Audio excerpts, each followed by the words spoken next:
Hi అండి. ఈరోజు మనం వినబోయే కథ అక్క చెల్లెళ్ళు ఎందుకు ఇలా ఉంటారు. ఇక కథలోకి వెళ్దాం. మా అక్క అంటే నాకు అంతగా ఇష్టం ఉండదు. తన పెళ్ళి అయిపోయింది. కానీ నేనెప్పుడూ తన ఇంటికి వెళ్ళలేదు. కేవలం అమ్మా నాన్న మాత్రమే వెళ్ళేవారు.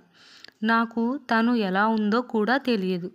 తను అప్పుడప్పుడు మా ఇంటికి వచ్చేది. వెళ్ళేటప్పుడు అమ్మ కొన్ని సామాన్లు ఇచ్చి పంపేది.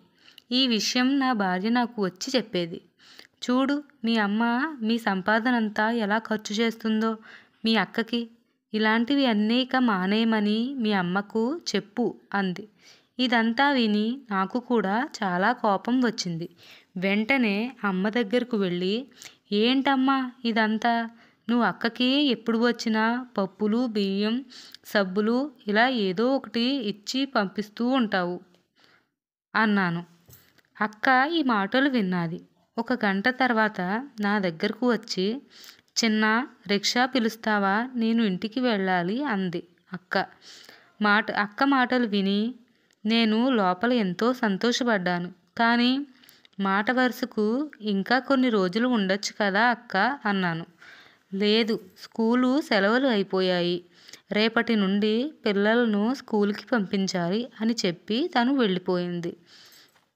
నాన్న చనిపోయిన తర్వాత ఇల్లు, పొలం వాటాలు వేసినప్పుడు మా ఇద్దరం అన్నదమ్ములం మాత్రమే పంచుకున్నాం. వాటిలో అక్కకు ఏమీ ఇవ్వలేదు. అయినా తను నిశ్శబ్దంగానే ఉంది.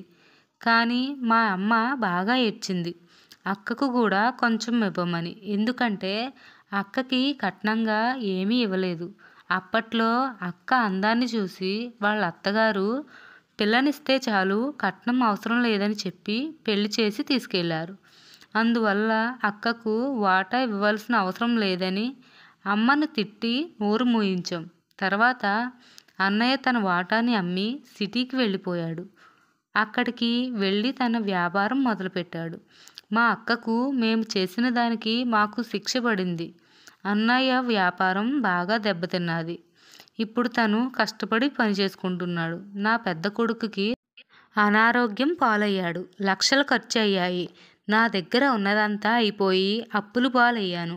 నా పరిస్థితి ఎంత దారుణంగా అయిందంటే తినడానికి డబ్బులు కూడా లేవు. ఒక గదిలో కూర్చుని నేను ఆలోచనలో పడిపోయాను. ఇంతలో అక్క వచ్చింది. అక్కను చూసి మా ఆవిడ వచ్చింది మహాతల్లి అని విసుక్కుంది. నాకు కూడా అలాగే అనిపించింది. అక్క నా దగ్గరకు వచ్చి కూర్చుని, చిన్నా, నువ్వు బాధపడకు అని తన మెడలో ఉన్న మంగళసూత్రాన్ని తీసి పసుపు తాడు మెడలో వేసుకుని తన తాళిని నాకు ఇచ్చి, చిన్నా, తీసుకుని ఇంట్లో సామాన్లు తెచ్చుకుని పిల్లాడికి వైద్యం చేయించు. ఈ విషయం ఎవరికీ చెప్పకు అని ఒట్టు వేయించుకుంది.